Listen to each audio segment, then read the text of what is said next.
right, folks, I'm Corey Mosley. Anybody here, the first time you ever heard of me is right now, at this moment? Okay, only one? All right, good. I like to think I'm important. No, but I don't know. Well, we are at the Making Social Media and Video Work at Your Dealership panel. I will be moderating this panel with this fantastic group of dealers here that are doing some great things individually in different ways. And I think the really exciting thing about some of the things we're going to cover today is you're going to get to hear from dealers who have found ways to make social and make video work for them. I think it's very, very important when you are getting access and exposed to information, you're able to take it back and say, how can I make this work at my dealership? Because what may be working for someone else may not be the right thing for you. So we've got a diverse group up here today that is going to be able to drive that home. I want to open it up and start with some introductions. Craig, let's start with you. My name is Craig from Flying Wheels. I own a car dealership in New Hampshire, also a wholesaler in Florida, and we make social media videos. A lot of my income is from social media, including my dealership, so a lot of my sales come from the videos I make, and it's created my business. It's grown my business completely organically, and what's nice is free as well. They like the free part. We're going to get into that in just a minute. Shay. The name is Uncle Glory. I get deals done when other dealers run. Even Lady Liberty gets goosebumps when she hears my deals. Can I get a heck yeah? Heck yeah. Can I get a heck yeah? Heck yeah. All right, guys, my name is actually Shay Phillips. This is not my real hair. This is not my real hair. I'm going to put this on. I'm with Number One Auto in West Virginia, West by God, Virginia. Go Mountaineers. Go Mountaineers. We've been in business 30 years. My pops is right down here videoing right now. And I've been with them about 18 and a half years now, and as you can tell, we try to do things a little different, have a little bit of fun, and hopefully we can have some fun today. Excellent. Kelly? Good morning, my name is Kelly Midget. I'm from the Outer Banks of North Carolina. I've been selling cars for myself 15 years, and we do about 25 cars a month retail. Let's talk specifically about what types of social media content has been moving the needle for you at your dealership in terms of leads, appointments, and sales. Craig, I'll start with you. Sure. So I should have jumped in and said I have about 450,000 subscribers on YouTube, 200,000+ on TikTok.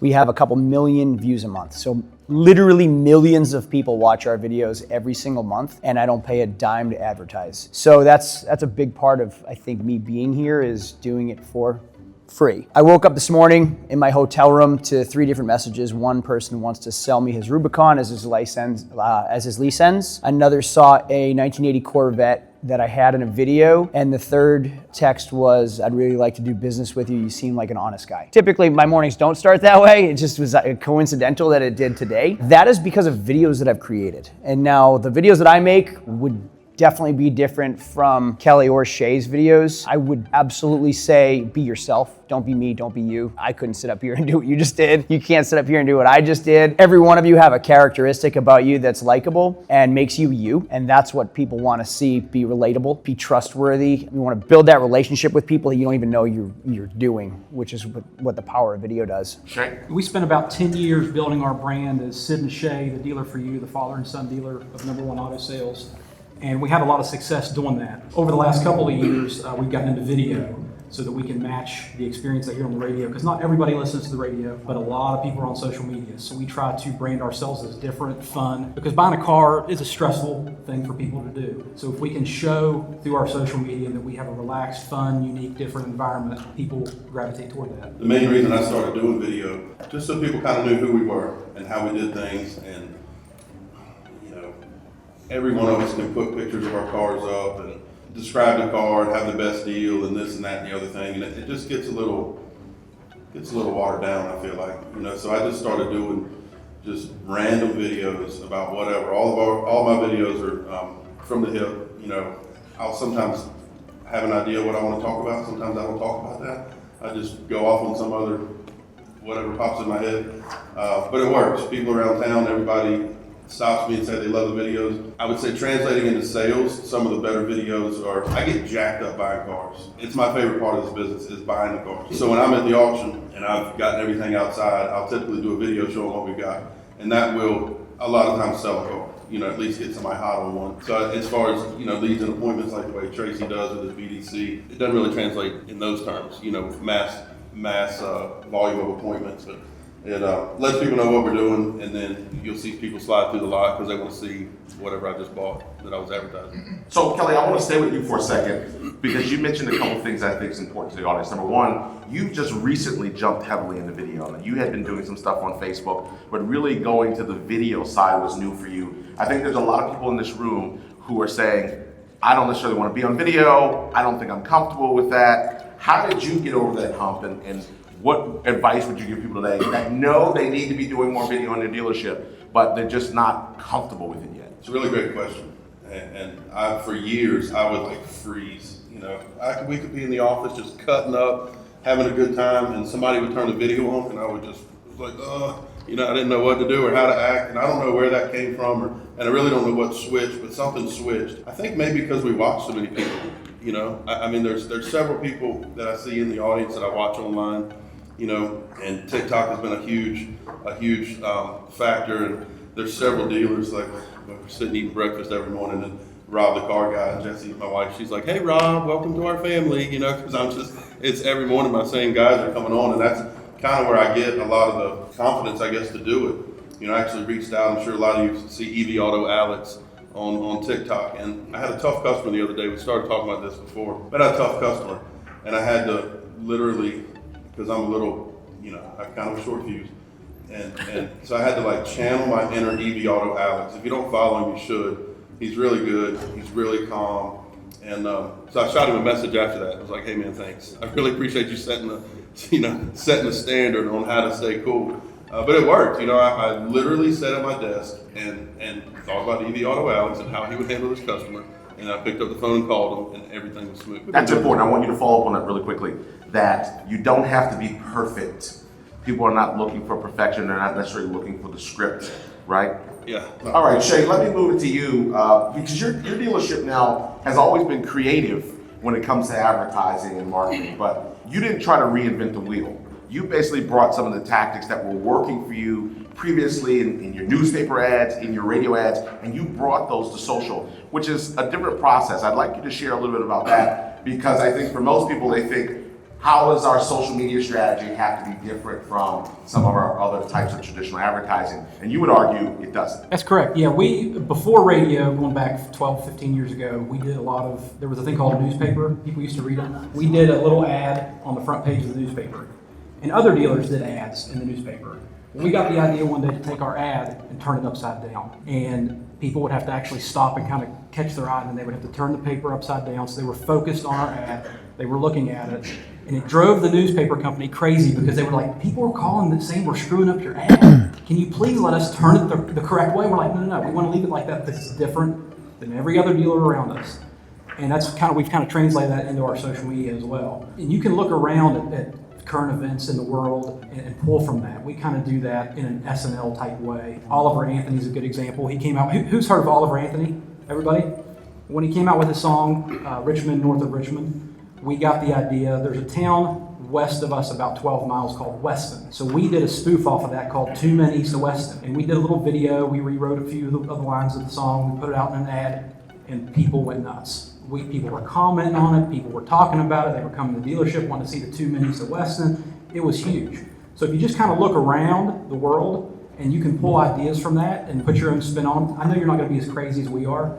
Some of you might be, some of you may not be, but if you can find your niche and really hone in on that and look at what everybody else in your market's doing and try to do the opposite. And that's what we found a lot of success with doing that. And Shay, when you think of that from an advertising standpoint, how should people be looking at that? Because you did not say in that example, we put a bunch of cars in there and we talked about how much horsepower it was or what the equipment was in it. That was not part of your advertising. No, we do put some social media posts out of videos of cars and some things like that. But we're more when people go on Facebook, they're typically not going on there to buy something. They're going on there to scroll, to check out what's going on in town, who died, who's got married, who's got divorced, whatever. So I don't look at it like I want to go on there and try to sell them something. I want to sell them about us. I want to be top of mind when they are ready.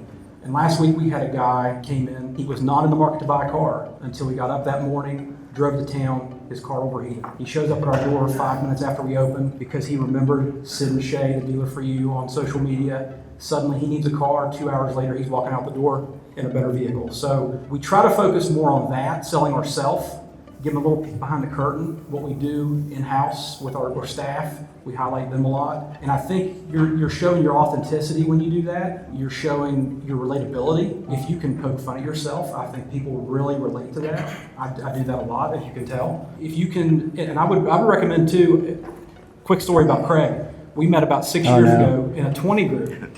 And we went out for a 10-minute break outside the structure. Like, this is in Orlando. And I look over, and he's walking outside filming himself by a surf pool. And I looked at him, and I was going, I would never be comfortable doing that. And my advice would be, do it. Because you're going to hate how you look on video if you don't do it already. You're going to hate how you sound. I know when we got into radio, I hated my own voice. I did not want to do radio.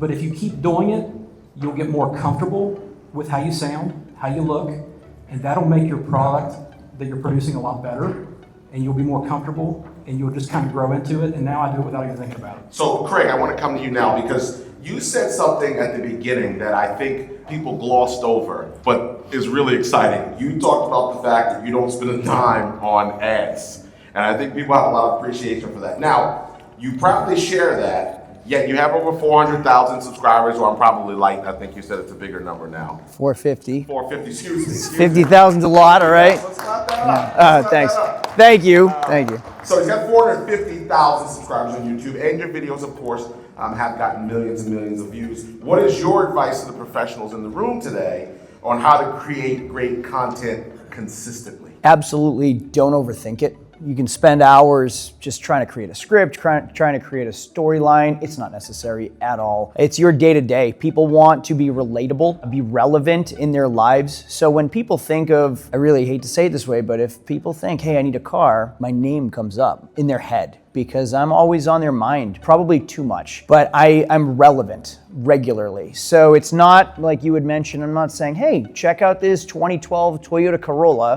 Nobody wants to be sold on anything. As a matter of fact, I might not even talk about the 2012 Corolla, but I will talk about how to remove dog hair in the trunk of that Corolla, or give a quick tip. What are you doing at your dealership every day that is somewhat interesting, that is knowledgeable, that you're passing on education to somebody, something of value to someone? What are you doing during the day that someone says, oh, I could do that? So there is still, to today, I have a friend that will say, Craig, I think I put some fabric softeners under the seat of a car, just so it smelled a little bit better. And the woman, a friend of mine from high school, will still mention that. She's like, oh my goodness, to this day, I still put fabric softeners under the seat of my car. And it's something like that you really never overthink. I didn't think twice about it when I did. I'm like, oh, here's a little trick that I do to kind of make my car smell fresh. And it's stuck in someone's mind. And then when that person's like, oh, Craig the car guy. Yeah, I'll call Craig. I have a question. Hey, I need a new car. I'm going to call Craig. That's probably the most important part of creating content is, number one, don't overthink it. Number two,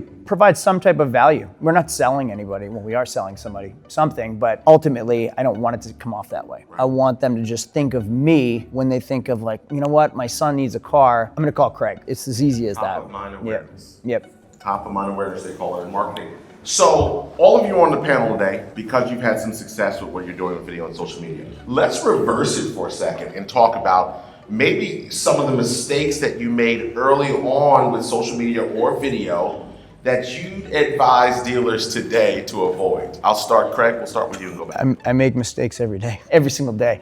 Sometimes the videos become a therapy session for myself. So we go through a lot. And again, I had mentioned you want to be relatable. A lot of dealers watch my videos because they see what I go through. So if there's someone that called their credit card company and charged that card back, or if there's someone that accidentally forgot the cash in their car and didn't bring it in, all of those things, those little stories are relatable to people. And I'm doing it right now, but sometimes I talk too much. So I try to get to the point and I try to cut myself off. I try to not vent too much. You want to be on a personal level with everybody. You want to be relatable, but you don't want it to turn into like a complaint department either. So I try to find the balance of like, hey, here's the real world. Here's what we're going through behind the scenes without it being me crying on camera all the time too. Shay? I would say probably early on, one of the biggest mistakes I made was not being consistent with my posts. I would post 3 or 4 things a day for 3 or 4 days, and I wouldn't do something for a week. And I discovered a book. Who's read the book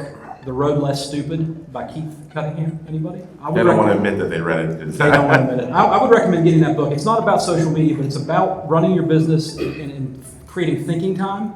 which that's one thing we all wish we had more of is time.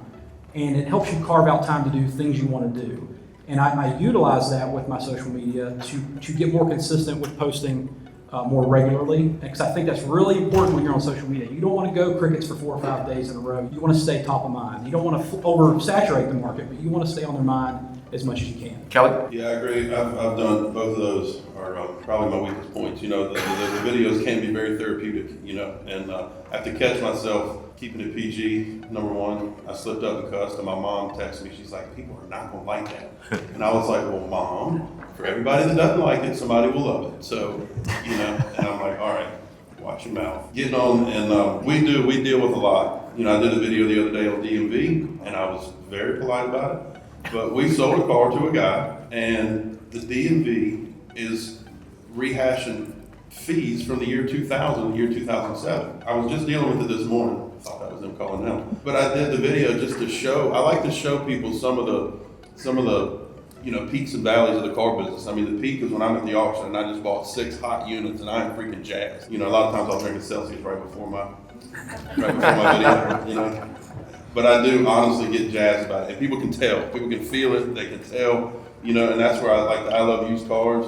You know, and that's where that came from, because I freaking get jacked. Like, I bought a 2010 Corolla the other day with 95,000 miles on it, and it's clean as a pin, and I'm excited about it. You know, I really am. It's just, I would never drive it myself, but I love it. You know, and it shows in my videos if I'm talking about it. But being consistent has been difficult for me, because I can be a moody Judy, and you know, if I'm feeling good, I'm feeling good, and if I'm not, you know, how are you going to do a video like, oh, today sucked, you know, that doesn't really work. So being consistent and taking the opportunities when something does come up, to, you know, to kind of capitalize on it, get it on video, and then get it out there. I want to move the conversation briefly to ROI, right? Because there's a lot of thoughts about, can I really generate the return, or is the juice worth the squeeze, as they like to say, when putting this together? So I'd like to get comments. I want to open up the questions shortly, so let's do like 60 seconds on this question. I'll start back with you, Kelly. What type of ROI, what are the metrics, what are you looking at to justify continuing to put the effort in?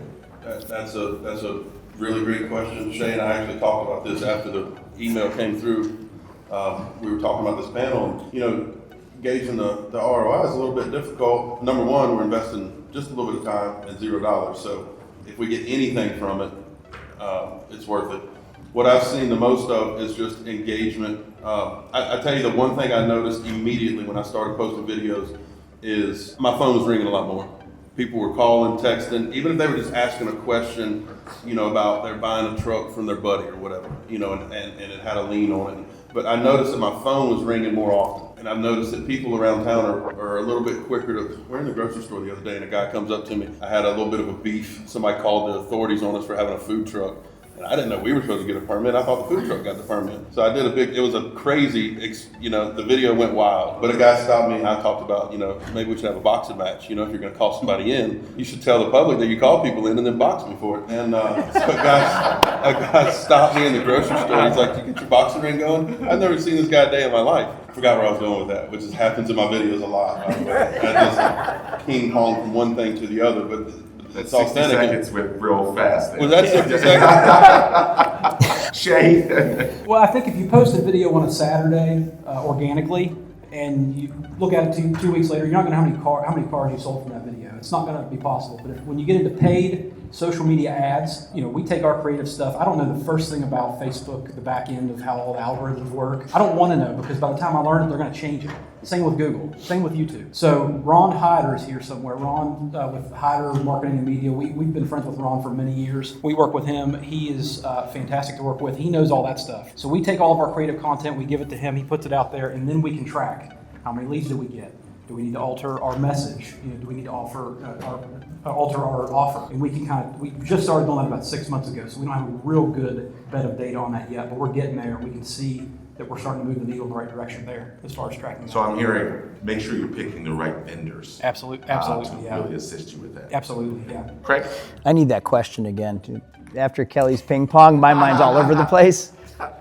We're talking ROI. How are you finding, or how do you look at ROI metrics or does it even matter to you in terms of your decision to continue executing the way you do it? It's free for me. ROI, it's free to make a video. So again, being relevant, I don't know what your inventory looks like. I don't know what your inventory looks like, but when someone thinks of you and then goes to your website, that's more important than what you have for vehicles for sale today, because it's gonna change. What you have today versus what you have tomorrow and next week is always going to change. So if you post a Facebook picture of whatever car you're selling, that car is gonna be gone, and it's gonna restart tomorrow. But when someone's thinking of your name, that's far more important than that actual vehicle that you're selling. So it doesn't matter what you have in inventory today, it's gonna change. But again, as long as you're on their mind because you created some type of piece of content that was relatable and put you fresh in their head, they're gonna go to your website and say, oh yeah, that car could work, this car could work. Doesn't matter what that car is, it could work. So staying relevant on the top of people's mind is because I created some type of piece of content that they related to. And as far as ROI, I enjoy doing it. So I did it for fun. I did it for a little bit of therapy. I got in someone else's head and it didn't cost me anything. So authenticity, consistency, and relevant, right? 3 huge takeaways there. So for people who are not in the game yet, they're not in the game with social media, they're not in the game with video, no judgments. This is the no judgment zone. What's your advice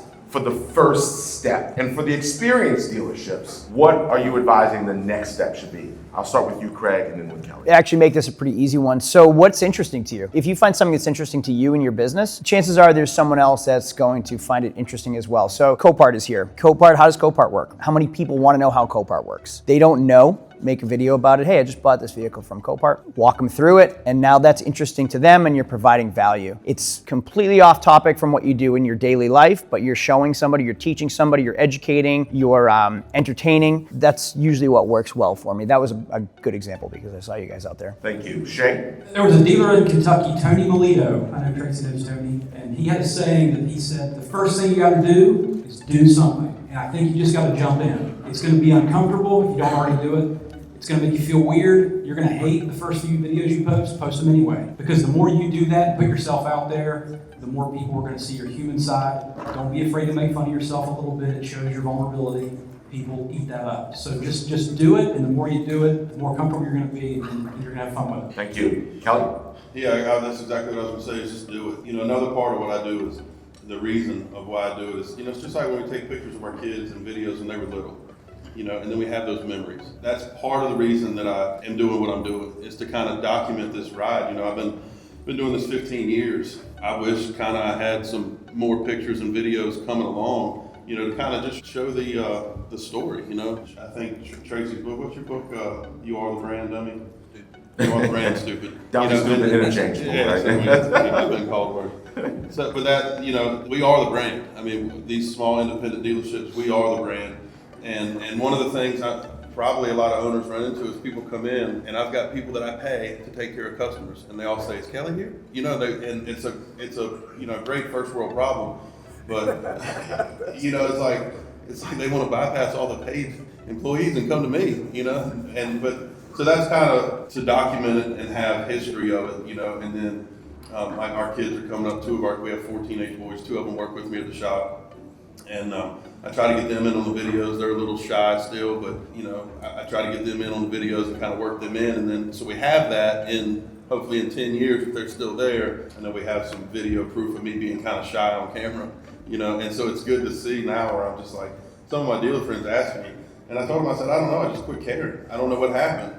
I just don't care. If you don't like me, you already didn't like me, right? And so me being on video is not going to make you, maybe you dislike me more, but you can switch it off. I don't know. All right. Yeah, there you go. We got it. All right. Yeah. We're going to move to some questions. So come to the mic as close as possible. Tell us your name and your dealership. And if your question is specific to an individual, please call them out so we can get them the answer.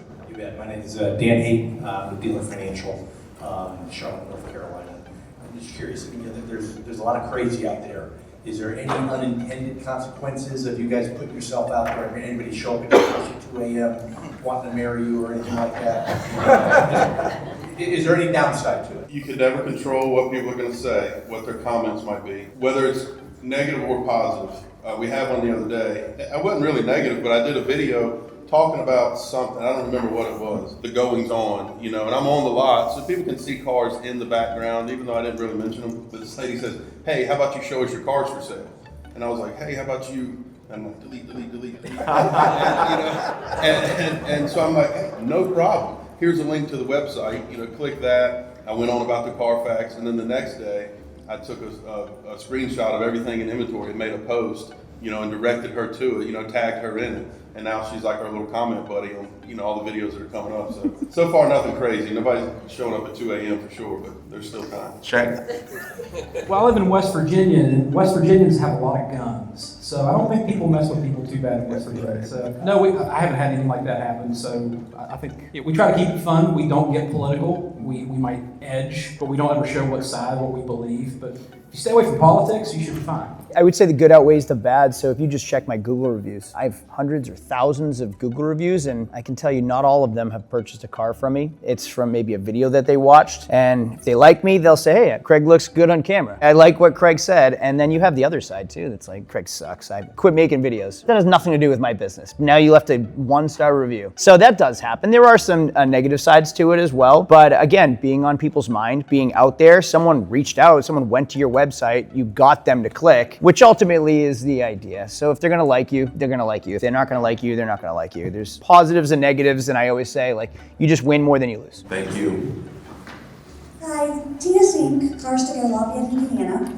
Had a couple of questions that answered my first one though. How many times are you actually posting per day? And are you using just your cell phone or are you using an app? Are you editing these? Are you using filters? And then Craig, a question for you is I assume you're getting paid with that many subscribers?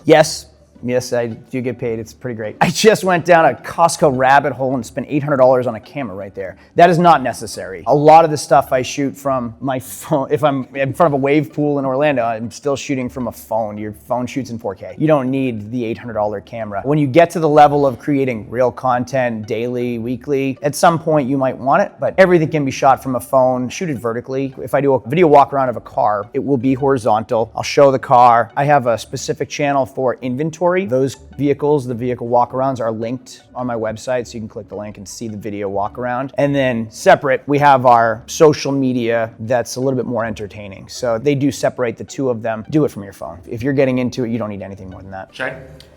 If you look at some of our videos, we do a lot of graphics, a lot of filters. Everything I do is from my phone, and everything I do with video editing is CapCut. I use CapCut for 100% of my video editing. I do the paid version because you get a lot more stuff with it. There's some cool AI features, and they're getting better and better every day. But everything I use is, I highly recommend CapCut because there's a lot of different stuff you can do with it. You can use ChatGPT to teach you how to use CapCut, which I've done before, and it's very easy to use. So I use UCut, Y-O-U, cut, same thing, a little easier to use. Craig, So how many CapCut and times have you UCut. posted? Way too much. I post way too much. I've had people that say they go on Facebook and they're sick of seeing my face, which I guess is a good thing, kind of a bad thing. Give us a roundabout. I post daily, but it is my job, so I get paid to post. So yes, I do it every day. You don't need to be that relevant. Shay.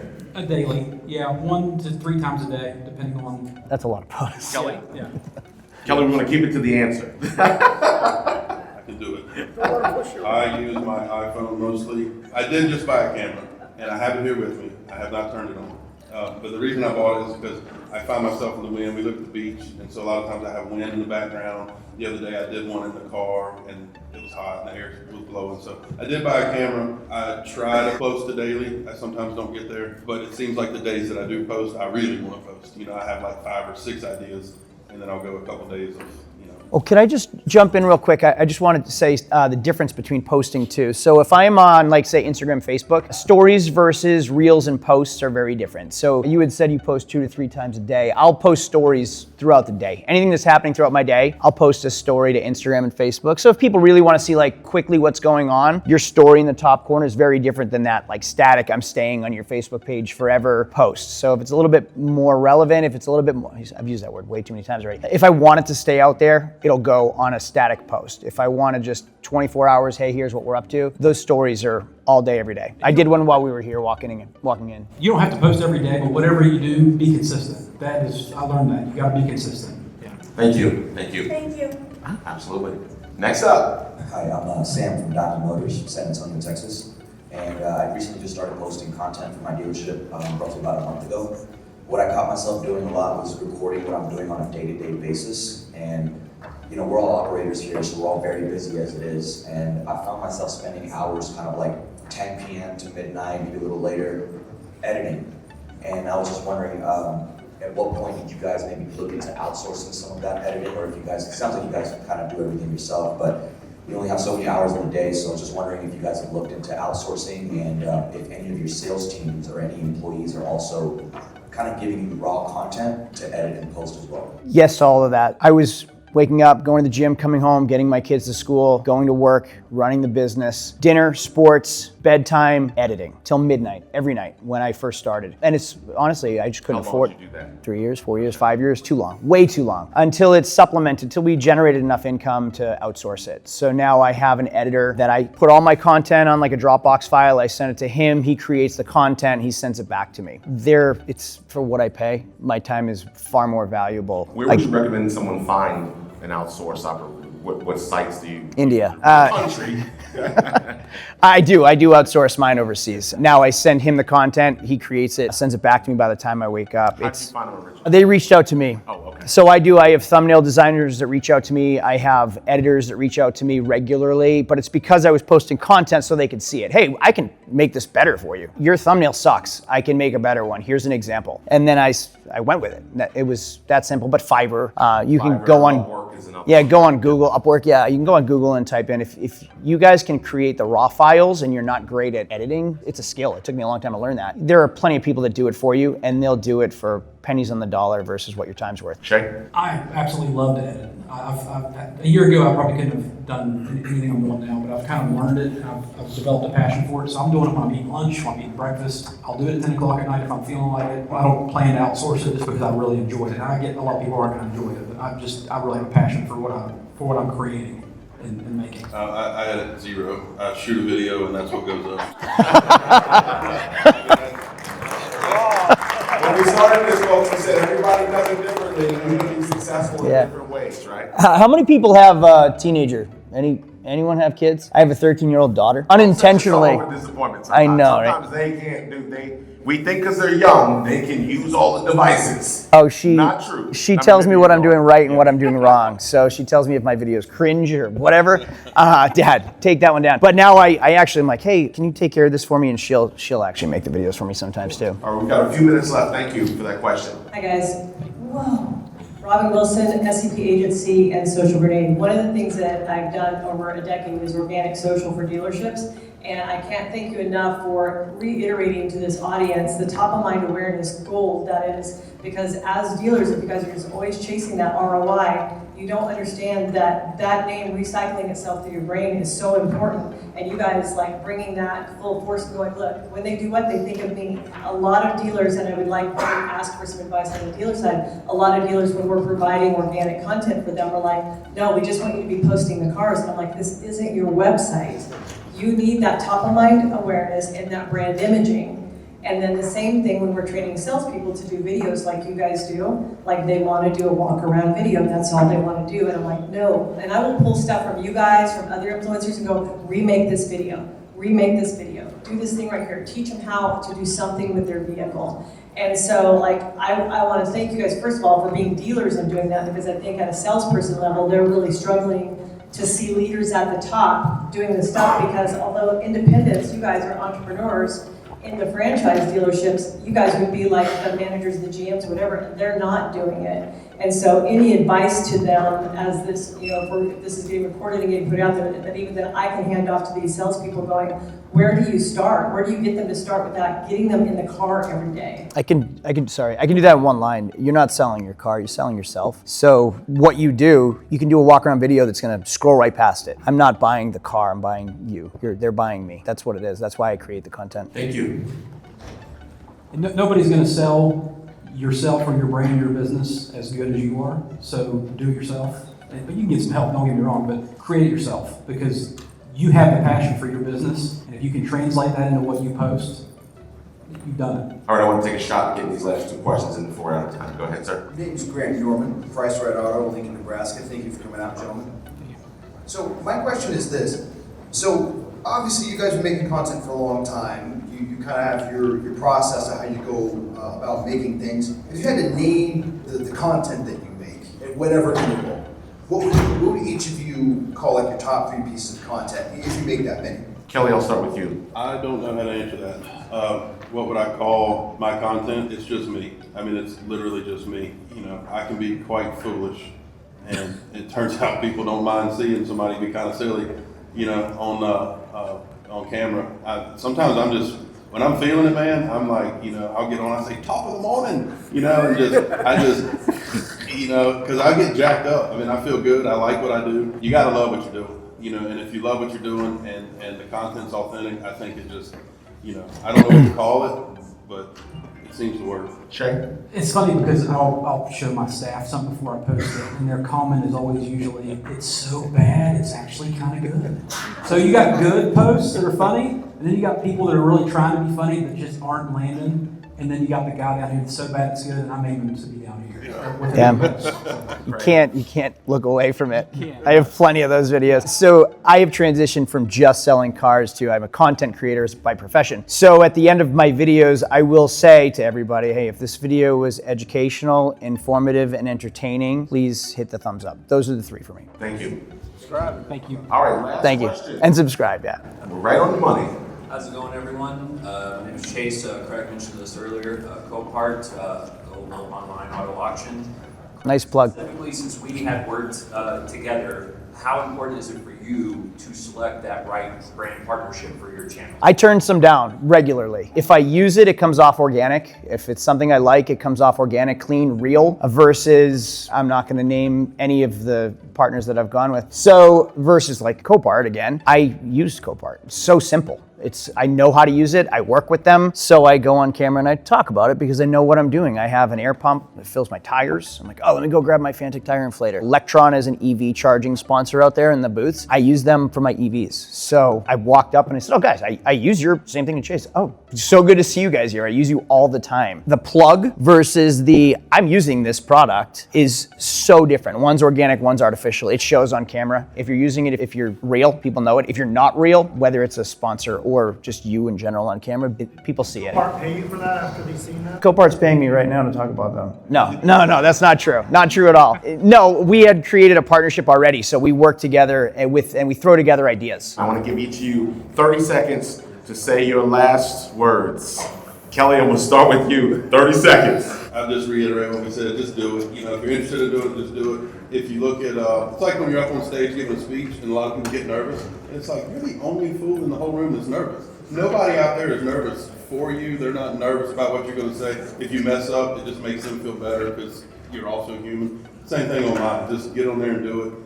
Shay. Mom says don't cuss. I think we can, as business owners, we get so busy, we can take ourselves way too seriously in this business. You get stressed, I get it. Use this as a release. You know, do something fun, an outlet to do this. I kind of do that sometimes. I'll be having a tough day, I'll try to start creating. Just have fun with it. That's the main thing. Have fun with it, don't worry about what anybody thinks because they're going to love it anyway. Craig? It's free. Make videos, it's free. Be yourself, don't be me. So do who you are, don't do who I am. People will see that, be yourself. People like you. That was making social media video work for your dealership. Thanks to our panelists, thanks to our guests and our sponsors. Thank you, everyone. Enjoy the rest of the show.